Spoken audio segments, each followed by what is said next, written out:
With this dress, if you want to put in some optional ruching, you're just going to fold it in half where you want to put the ruching. The places that I would usually do it is in the front, at the top, at the booty. I usually pin with straight pins where I want it to be on a fold, and then I open them up. I look for the pin where I pinned it, take a piece of elastic and sew it in and stretch it. I usually stretch it from the halfway point, and then that's going to gather that all together. For this tutorial, I'm not going to put in the ruching. I just wanted to let you know that there is some optional ruching that you can add to your garment. The first thing I'm going to do, I am going to sew the back part of the dress to the front part of the dress. As you can see, I used a serger stitch for that, and this is wrong side out. The next step is I'm going to hem every unfinished edge 1/2 of an inch using my cover stitch machine, but you can also use a zigzag machine.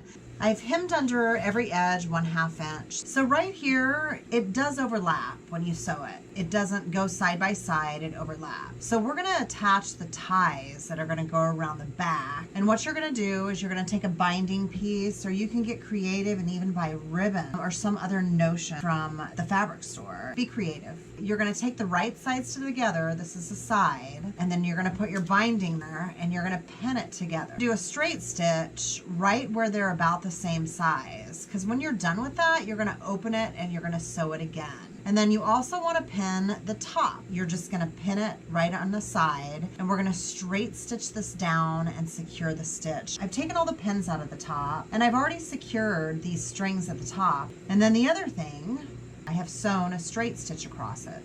So you're just going to open it back up. See how nice that looks? You probably want to pin it down once again. And then the same on the other side. I've sewn it across. And see, there's that point where I totally overlapped on that hem. You're just gonna open it up and hide it in the back to where you can't see it. So to finish off these ends, just tie a loop around them. So there is your completed dress.